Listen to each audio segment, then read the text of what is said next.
Moderna de uva de mesa. En este momento, tanto Álvaro Azancot de la Universidad Católica de Valparaíso como Humberto Mendoza de la misma casa de estudio y ambos asesores de Uva Nova nos presentarán un tema y en conjunto durante estos 40 minutos sobre los mitos y la realidad del manejo nutricional. Así que los dejamos estos minutos para ellos y los recibimos también con un aplauso, por favor.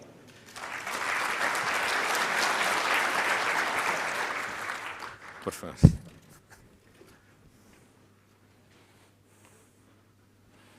Ok. Buenas tardes. ¿Se escucha bien? Tranquilo. Sí, perfecto. Bueno, antes que nada, muchas gracias por la asistencia y un honor para nosotros estar presentando una ponencia respecto al tema nutrición con mi amigo y vecino Álvaro Azancot.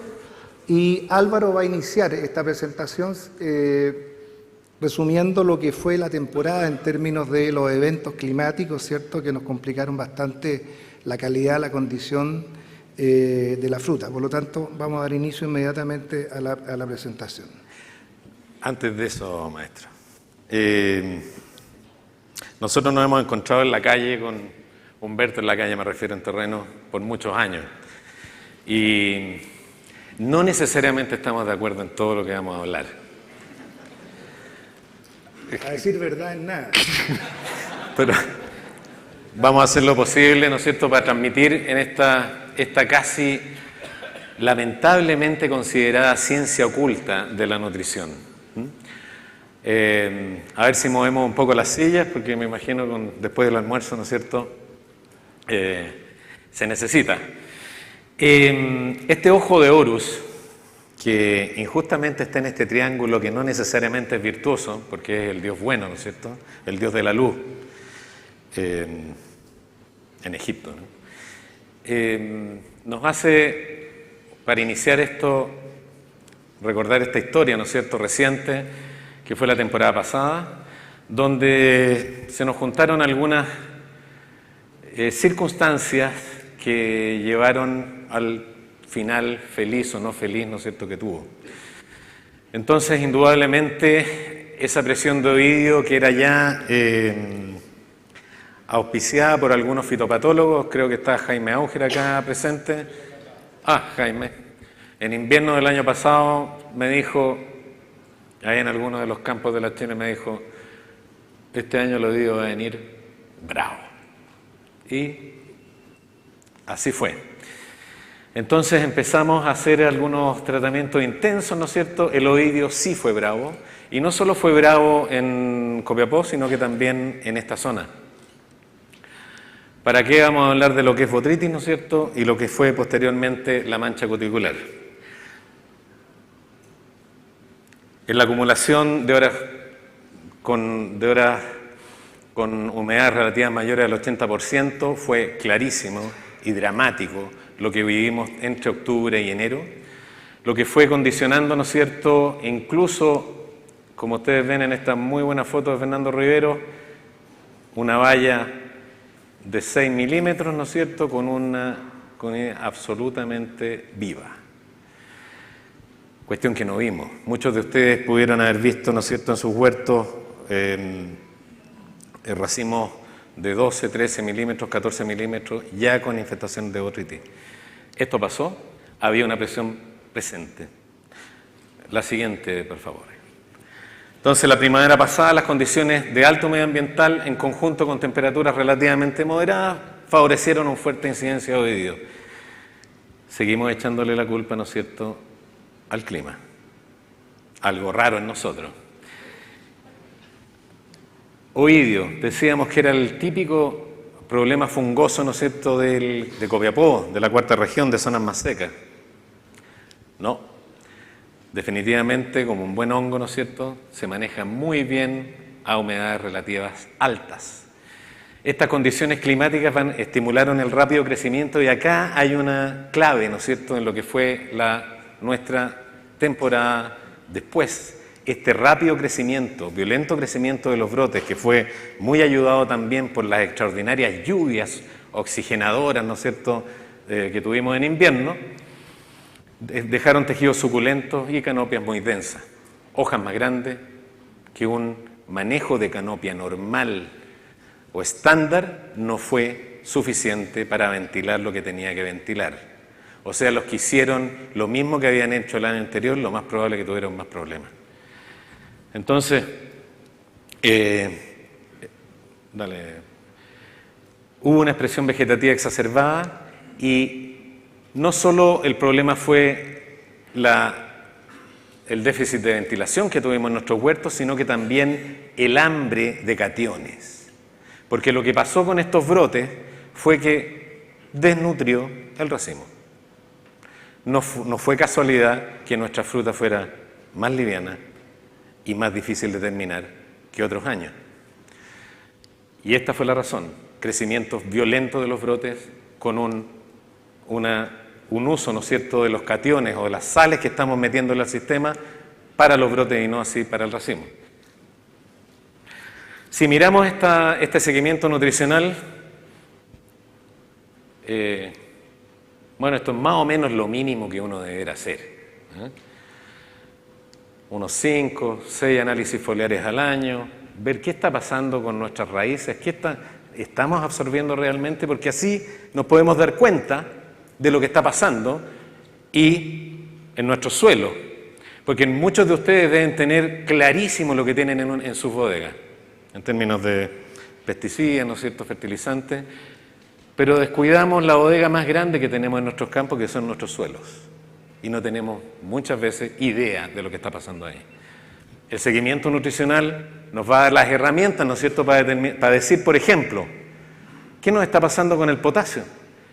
Estábamos a 12 de febrero, estábamos aplicando buena cantidad de potasio, quizás no suficiente, la planta se lo estaba comiendo todo, porque esos brotes se lo estaban comiendo todo, y los cationes también. El gran problema era que mi potasio, en ese mismo momento, estaba en 0,81 cuando yo quiero en ese momento estar en 1,2, 1,3, 1,4, metiéndole solutos a mi fruta, porque terminación, ¿no es cierto?, buen viaje significa manejo de cationes, manejo de sales, si lo podemos decir así, aunque no le guste a Humberto, pero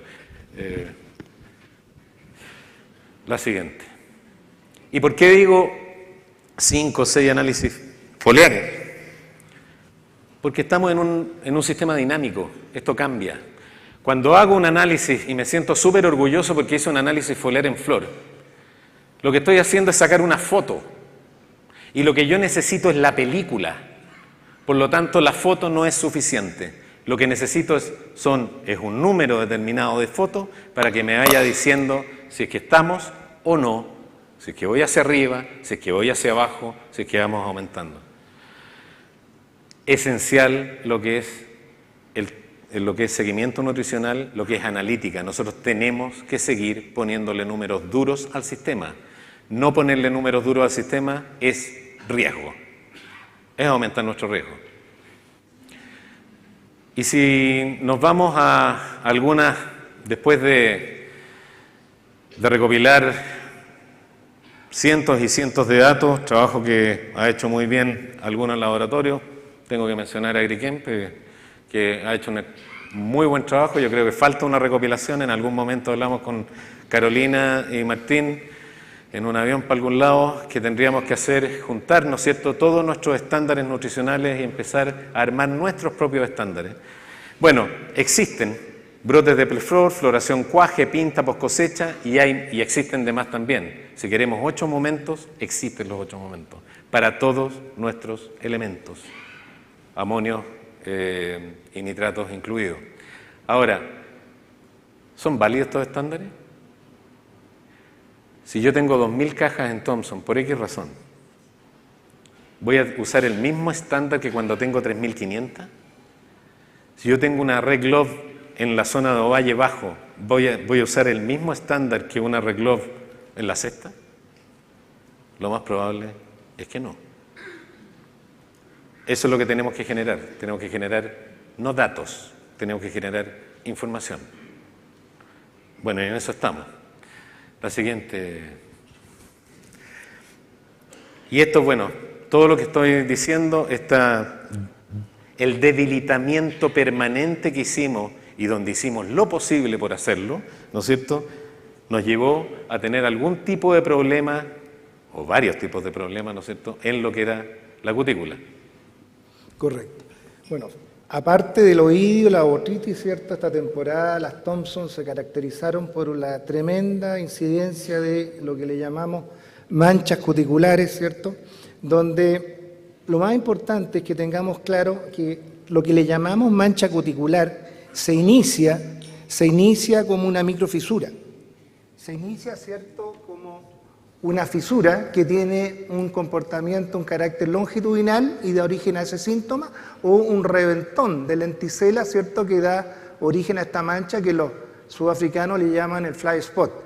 Y es la condición ambiental, el exceso de humectación de una mala cutícula, lo que en definitiva, ¿cierto?, ha generado en la Thompson, que es una variedad con una cutícula no de las mejores de partida, es una de las pocas variedades de las que tenemos hoy día acá en Chile, de las tradicionales, que tiene lenticela, y las lenticelas se revientan. Por lo tanto, a partir de ahí, ¿cierto?, el factor ambiental, sumado también a el exceso de calibre en algunos casos, obviamente ha hecho que tengamos estas cutículas tremendamente delicadas, y es donde es tremendamente importante, y ahí aprovechando que tenemos a varios ilustres patólogos acá en esta reunión, comentarles lo siguiente. Hemos puesto mucho el foco en lo que es botrytis, en todo lo que tiene relación, ¿cierto?, con las condiciones ambientales, con los manejos de canopia, pero aquí hay un factor que es clave.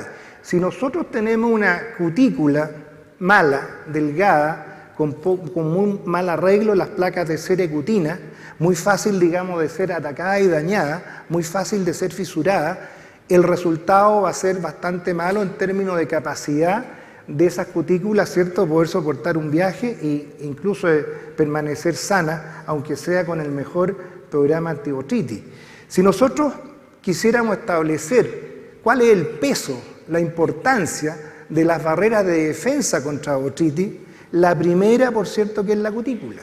Si nosotros tenemos una cutícula proclive a la fisura, con mal arreglo o con bajos contenidos, ¿cierto?, de cutina, de cera, que son las estructuras impermeables, no va a haber botricida de los duros, de los frontales, ni bioantagonistas o extractos botánicos, ni elicitores, ¿cierto?, que nos salven sencillamente de la debacle. Por lo tanto, de ese punto de vista, es tremendamente importante, y acá me quiero sumar un poco a la inquietud de Jan Cáspero, ¿cierto?, respecto a que efectivamente nosotros sabemos poco y nada de la condición de cutícula de las nuevas variedades. Sabemos respecto a su potencial productivo, sabemos respecto a si son más o menos tempranas que otras variedades estándares, ¿cierto?, pero ¿cuánto sabemos de la calidad que tiene esa cutícula justamente de cara a poder resistir una condición climática un poco más húmeda y, por supuesto, a que tengan menos problemas de botritis? Interesante lo que comentan estos autores. Es la cutina, ¿cierto?, en segundo lugar las capas de cera y el grosor de estas capas cuticulares las que van a dar la mayor o menor susceptibilidad a la botritis. Eso es lo más importante. Y hagamos una comparación entre Doña Thompson, que es la que nos dio los problemas, y Crimson.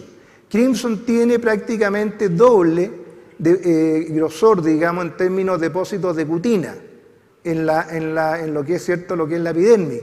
Tiene el doble también de cantidades de cera, ambos elementos impermeables que evitan que el agua entre, que repelen el agua. Segundo lugar, con un grosor de piel, Doña Crimson también bastante mayor, y acá está el gran problema que tiene Doña Thompson, tiene lenticela. Y la lenticela es una muy buena abertura natural que en la medida que le damos más calibre, no solamente va creciendo más, sino que también se fisura. Y por cierto que también la cutícula, ¿cierto?, de la Thompson tiene una densidad de abertura bastante grande. Por lo tanto, esto es lo que echamos de menos en los nuevos materiales, porque si nosotros vamos a partir un recambio de variedades, particularmente lo que tiene relación con las blancas, con una cutícula más mala que la Thompson y con el gen moscatel también incorporado, tarde o temprano esas variedades van a correr el mismo destino, ¿cierto?, que Regal, que Melissa, por nombrar algunas. Entonces, desde ese punto de vista es tremendamente importante saber qué calidad en términos genéticos tenemos, ¿cierto?, de esta primera barrera de defensa justamente contra botrytis.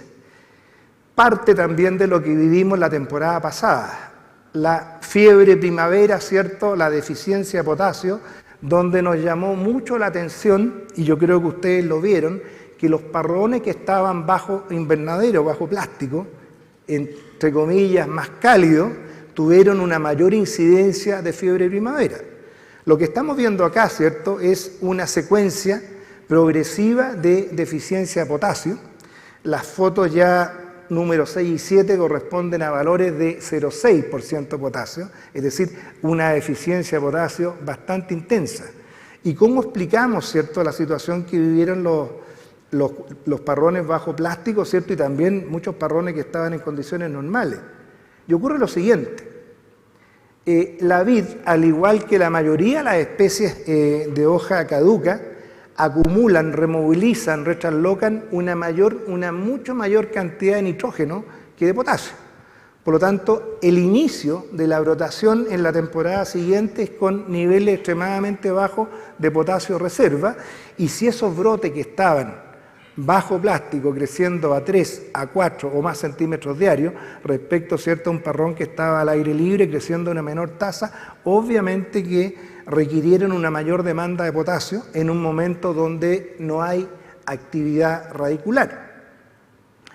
Otra cosa importante, todos suponemos, ¿cierto?, que en el periodo de floración vamos a tener todos los años un muy buen flash de actividad radicular. Hay años que sí y hay años que no, particularmente esto muy determinado, ¿cierto?, por las temperaturas del suelo.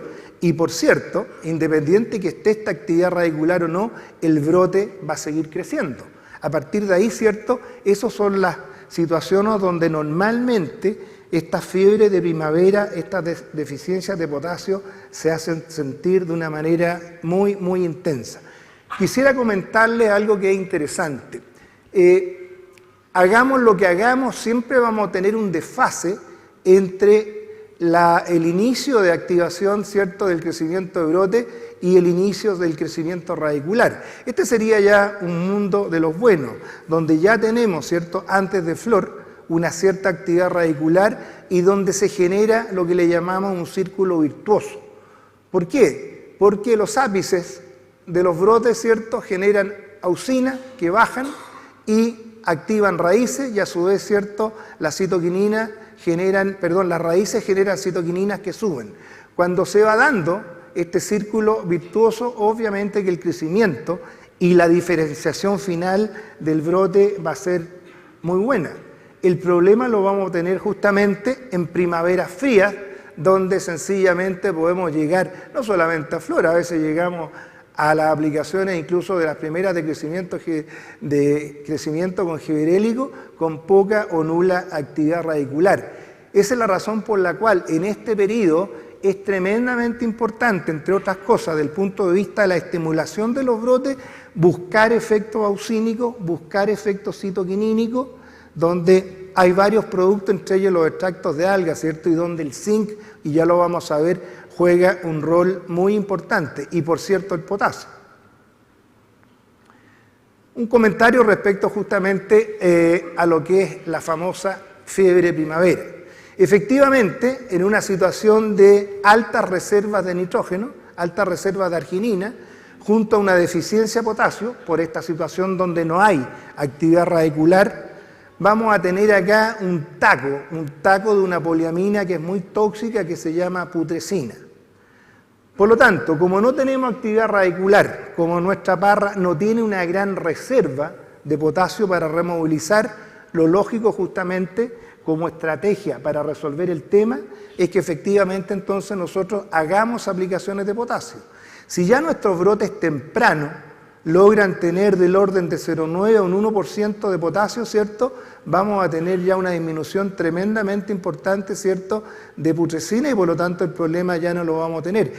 Hay dos trabajos que se han hecho en este sentido en el mundo, ¿eh? Uno, justamente el de Ruiz con Moyano, un trabajo hecho en Chile, que realmente ha sido un trabajo que es citado en muchas publicaciones. Pero hay otra parte. El potasio nos va a ayudar, ¿cierto?, en este punto. Pero nosotros necesitamos reciclar esa poliamina que ya está ahí y transformarla, ¿cierto?, en una poliamina buena, en la espermina. Y ahí están los efectos auxínicos. Nuevamente, efectos auxínicos en brotes de preflor, que los conseguimos en primer lugar, ¿cierto?, con una buena nutrición con zinc.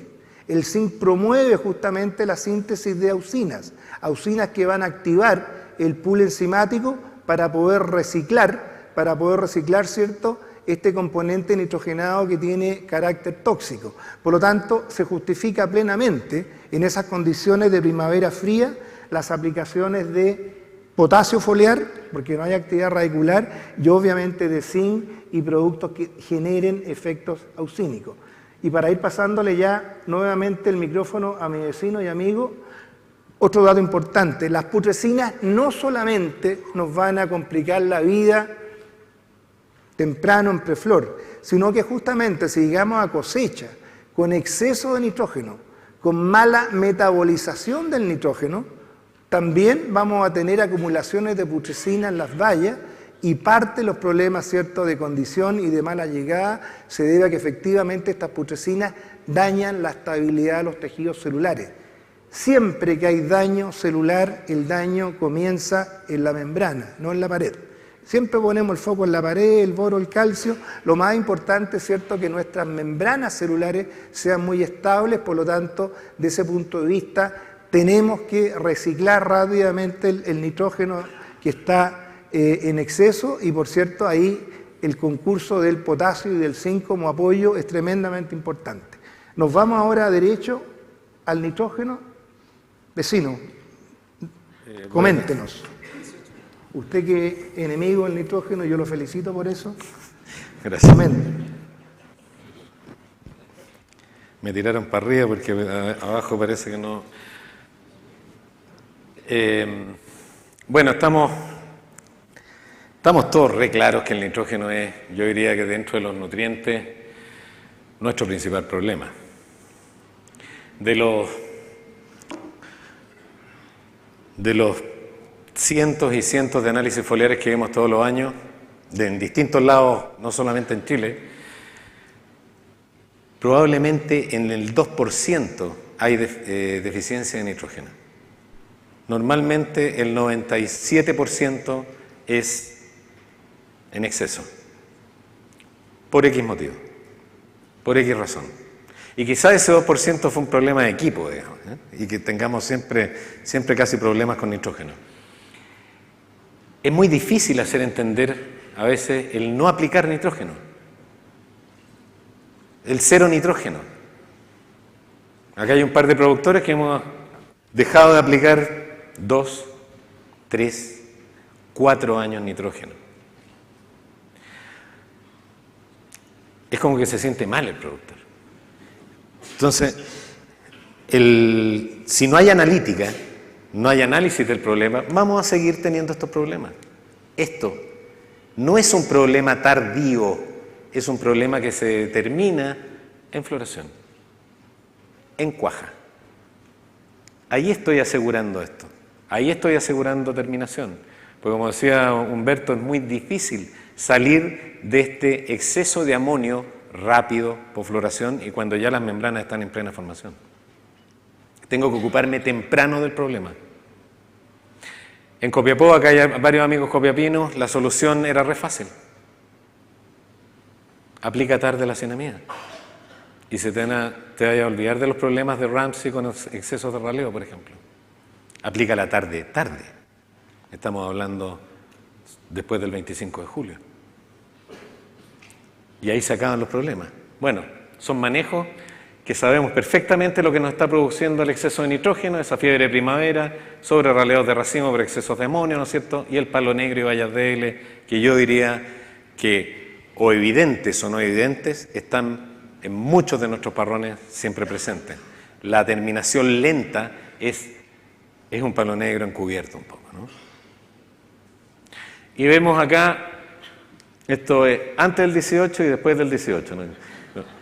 Acá vemos portainjerto, ¿no es cierto? Un Ramsey, un Freedom, un Harmony, un poco lo que decía Drago en la mañana, que tenemos vigores con Ramsey muy alto, a veces muy deseable en algunas zonas, pero un Freedom y un Harmony alto, ¿no es cierto? Y estos que son de medio y un MGT que quizás recién estemos explorando, no sé, que yo no tengo demasiadas ganas de explorarlo, lo conozco harto en Perú, no sé si me hace muy feliz, digamos. ¿Dónde me sacaste estas fotos? Hace 20 años estaba en Reñaca, creo que te decían 101-14, me parece que hoy día ya no ya. Dale. No sé si quería hacer un comentario en eso. Y bueno, y tenemos variedades también vigorosas, ¿no es cierto?, de un vigor alto, que están sobre esos portainjertos y no las tratamos necesariamente como debiéramos. Si vemos y bueno, y quedamos con esta situación, ¿no es cierto?, un parronal con exceso de vigor y bueno, con básicamente el nitrógeno siempre rondando, siempre causando problemas, haciendo más vulnerable, digamos, nuestra fruta a todos los problemas o fisiológicos o con enfermedades. Dale. Permíteme comentarlo. Mira, esto es interesante justamente en relación a lo anterior. El tema no es solamente que tengamos un alto contenido de nitrógeno, sino que ese nitrógeno, ¿cierto?, no tengamos la posibilidad de metabolizarlo. Este trabajo es una tesis que hizo un alumno de Jorge, ya me voy a acordar el apellido, ya el colega de la Universidad Católica de Valparaíso, de la Universidad Católica de Santiago, perdón, Jorge Pérez. Donde, ¿qué es lo que hicieron ellos? Deshojaron un parrón para darle luz, el mismo parrón, un parrón de Santiago con mucho vigor, y lo sombrearon en el proceso con malla Rachel para generar más sombreamiento. Miren el hecho de haber sombreado el parrón. Los amonios, que aquí llegan a niveles de 2.400 partes por millón, disminuyen a 650. El nitrógeno nítrico, que también es dañino, disminuye de 1.200 a 456, por el hecho de activar la luz, todo el pool enzimático que recicla estos nitrógenos, particularmente este. Y obviamente el parrón con buena exposición de luz, 5% de incidencia de valla acuosa contra 31%. Por lo tanto, ciertamente que el manejo de la canopia, con todas las consideraciones que tiene que ver con que la fruta no se nos ponga ámbar y no tengamos ese tipo de daño, es tremendamente importante. Y qué mejor en todo caso si tenemos un portainjerto vigoroso y tenemos una variedad vigorosa, que bajemos o eliminemos definitivamente el nitrógeno del sistema. Acá quería mencionar, un poco refrendando lo que dijo Drago en la mañana, estos son datos reales, digamos, de la quinta región, Aconcagua, donde había una arregló sobre Harmony, otra sobre Franca, bajo el mismo suelo y el mismo sistema o estrategia nutricional, y donde vemos claramente, ¿no es cierto?, que sobre Harmony con el magnesio es definitivamente menos amiga que con Franco. Y así pasa con, que la literatura nos dice, ¿no? Lo mismo pasa con un potasio, ¿no es cierto?, donde sí va a absorber más potasio, por lo tanto va a absorber menos magnesio. Y el nitrógeno pasa exactamente lo mismo, diferencias bastante notables, ¿no es cierto?, entre uno y otro. Por lo tanto, la estrategia entre, ya sea un Harmony, un Ramsey o un Freedom, ¿no es cierto?, va a ser muy distinta a lo que puede hacer un Paulsen o un MGT en este caso, ¿no? Ahora, ¿eso lo sabemos exactamente? No lo sabemos exactamente, yo creo que hay que ponerle más número al tema. Y aquí, coméntalo tú. Bueno, entre la experiencia, el cruce de información y todo lo que está ya publicado en Europa y Estados Unidos, hemos ido construyendo, ¿cierto?, con ayuda de todos los colegas que están en el rubro, una suerte de prontuario, ¿cierto?, de perfil nutricional de cada uno de estos portainjertos, de manera que efectivamente nos demos cuenta que en términos de nitrógeno, fósforo y potasio, en general son capaces de absorber grandes cantidades. Por lo tanto, a partir de ahí, ¿cierto?, hay un tema de ahorro de dinero, y lo que se ahorren en potasio, en nitrógeno, vayan gastándoselo en magnesio, factor fundamental, factor nutricional fundamental para la condición de la fruta, y también, ¿cierto?, en un nutriente, en un micronutriente que es muy importante, ¿cierto?, que es el caso del zinc. Por lo tanto, desde ese punto de vista, ¿cierto?, necesariamente tenemos que poner freno a la fertilización nitrogenada, manejarla, hacer análisis y tomar decisiones, ¿cierto?, que pueden estar resumidas en este cuadrito, que ojalá lo hubiéramos podido tener ese mismo 2003 y 2004, fatídico, ¿cierto?, y 2005, cuando tuvimos, ¿cierto?, una temporada de palo negro, de malas llegadas, de valla acuosa, de una manera tremenda. ¿Qué es lo que plantea este investigador? Y algo que tiene mucho sentido común. Para sacar 30 toneladas podemos trabajar con 0 nitrógeno o con 140 unidades de nitrógeno. ¿Y de qué va a depender? Del vigor. Y él establece 3 niveles de vigor con una serie de parámetros, ¿cierto? De manera que en la medida que ustedes van haciendo la lectura, ¿cierto?, de sus cuarteles, y efectivamente están en una condición de exceso de vigor, la temporada anterior hubo problemas de condición, hay una muy buena masa radicular, perfectamente, por lo tanto, pueden prescindir del nitrógeno, y al revés, en una situación de falta de vigor, van a tener que recurrir al nitrógeno sin correr riesgo. Esto es válido al nitrógeno. El potasio siempre tiene que estar presente porque la extracción de potasio, ¿cierto?, para un rendimiento de esa magnitud es bastante grande. Pero sí, y ya tenemos afortunadamente la experiencia en Chile, muchos parrones, particularmente la metropolitana, se manejan con niveles de nitrógeno 0 o pequeñas cantidades de 20, 30 unidades, y no ha pasado absolutamente nada en términos de que el parrón se vaya de espalda. Lo que sí se ha mejorado mucho es la condición de la fruta.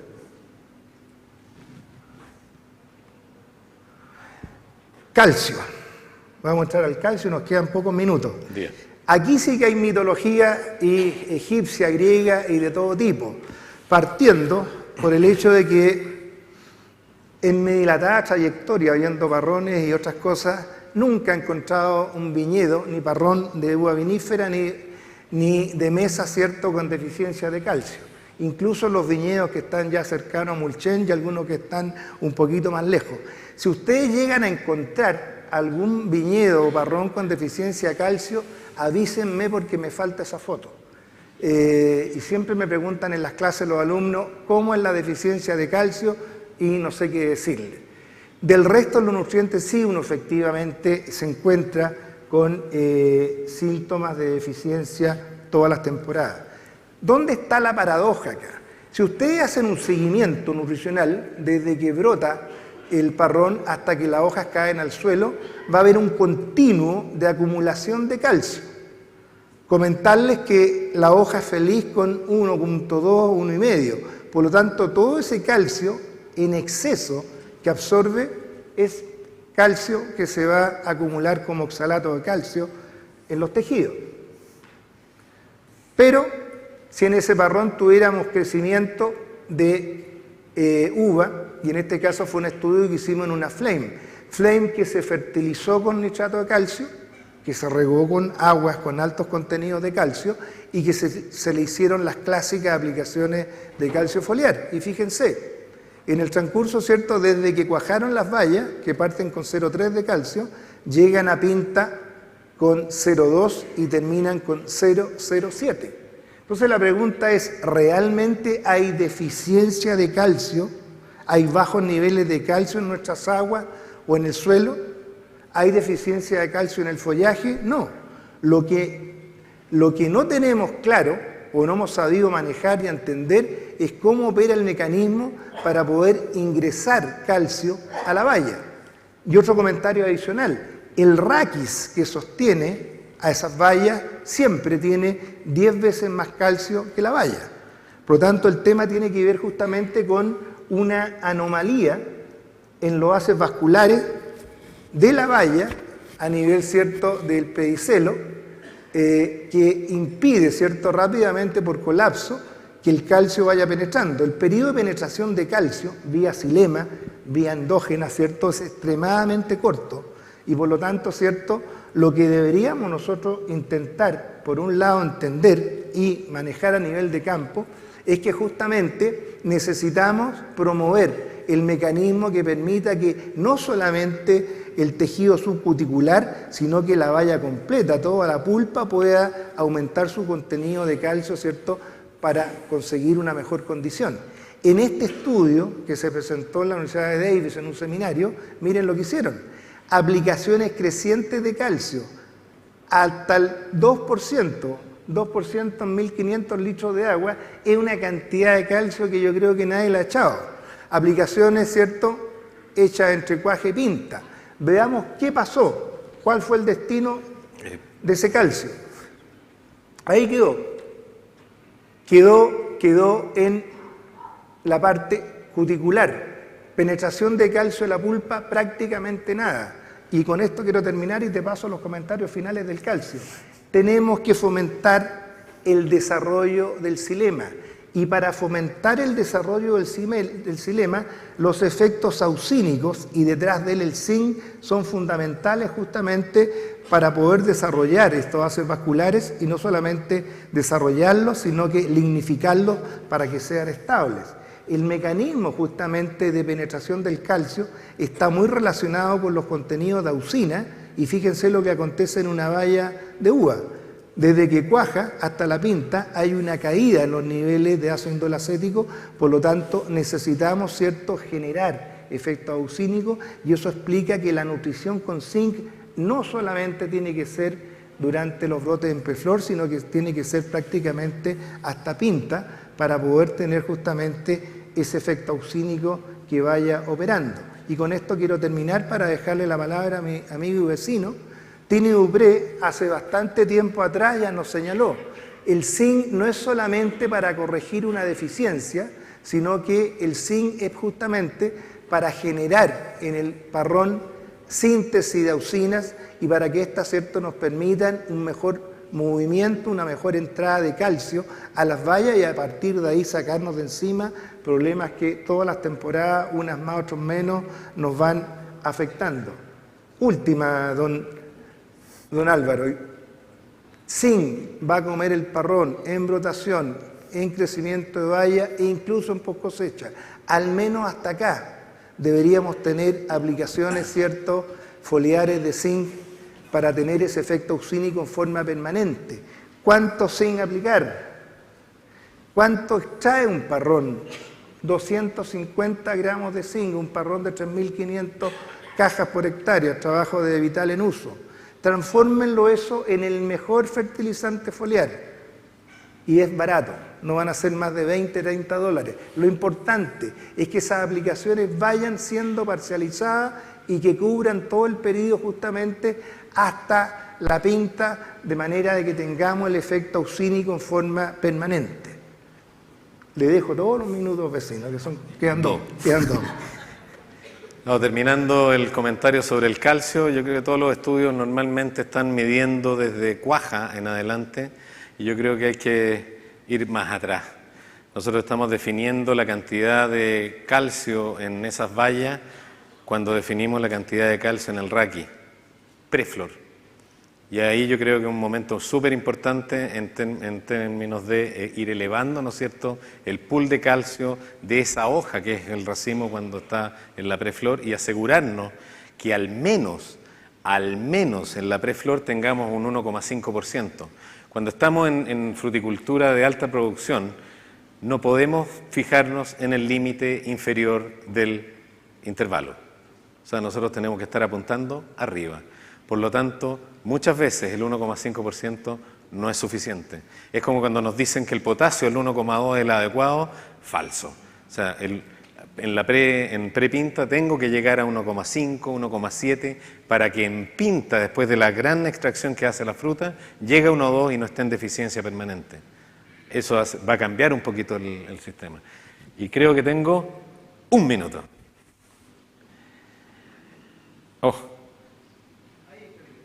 Acá, magnesio, bueno, el magnesio es, después del nitrógeno diríamos, y en eso creo que estamos de acuerdo, el segundo gran problema de Chile es, a diferencia de otros países, hablando de Brasil, ¿no es cierto?, Piura, México, Egipto, el problema no es el magnesio, es el calcio. Nosotros sí tenemos problemas de magnesio debido a esto. Nuestros ríos son... Nosotros somos millonarios en calcio, el problema es que no está necesariamente disponible cuando lo necesitamos. Entonces, la relación... Estos son los ríos de Chile. Todos son distintos en términos de nuestra relación calcio-magnesio. Y esta relación es la que nos va a determinar la posibilidad o la eficiencia de nuestra fertilización magnésica vía riego. Si vamos a Copiapó, por ejemplo, yo diría que dentro de Chile es lo más favorable para la fertilización magnésica. Llegamos a niveles, ¿no es cierto?, en relación de calcio-magnesio, ese sería lo ideal. En esto nos manejamos en estos niveles, aunque yo me dio en amolanas también, que podemos llegar incluso hasta a la altura de amolana a 2,5, lo que nos hace más fácil, ¿no es cierto?, nuestra fertilización magnésica, meterle magnesio al sistema. No es casualidad que nosotros en Copiapó podamos terminar 3.500, 4.000 cajas de Thompson bien terminadas sobre 20% de materia seca. Es esta la razón, no el clima. Es una razón química. Y cuando nos vamos a Santiago, nos pasa esto. Estamos cada vez más lejos del ideal, ¿no es cierto? Y ya después, esto del nivel subóptimo de magnesio a lo largo de toda la temporada nos va a ir determinando nuestra calidad de terminación y de viaje. Y perdónenme los que de los productos mágicos, ¿no es cierto?, no voy a arreglar la condición de fruta, el palo negro o la terminación de fruta cuando estoy en pinta. O sea, eso se arregla antes, desde cuaje en adelante. Con llegar a este nivel óptimo, que es posible en otras latitudes, es muy difícil en Chile, pero posible. Eso sí que es carísimo. Tengo que irme a cantidades muy altas. Estamos hablando 500, 1.000 kilos de sulfato de magnesio por hectárea. La temporada pasada, corrígeme Gonzalo Allende que está por ahí, pudimos terminar una Thompson, pero le tuvimos que agregar casi 250 unidades de magnesio. Claro.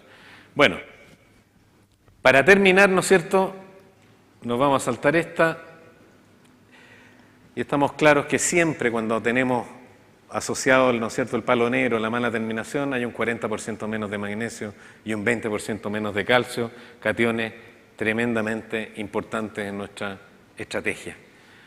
Esto es un poco lo que recién dije, que a veces son 2 kilos por planta, algunos asesores están recomendando, hace mucho rato, digamos, Peacock y Christensen, pero lo podemos hacer a través del sistema de riego o con permanentes aplicaciones foliares, cuestión que ya estamos haciendo, ¿no? Entonces la respuesta de la vida de la aplicación de magnesio al suelo es bastante menor que las aplicaciones al follaje. Ahora, cuando estoy haciendo, ¿yo puedo mejorar esto? ¿La aplicación al suelo? Sí la puedo mejorar si soy capaz de saturar el complejo de intercambio de mi suelo. Y eso depende de tu suelo, depende de analítica, ¿no es cierto?, donde voy a dar grandes golpes de lo que es este catión, lo mismo que cuando quiero elevar potasio, grandes golpes de potasio. Se nos acabó el tiempo, no quiero quitarle más. Muchas gracias por la paciencia y este matrimonio por conveniencia quizás siga, ¿no?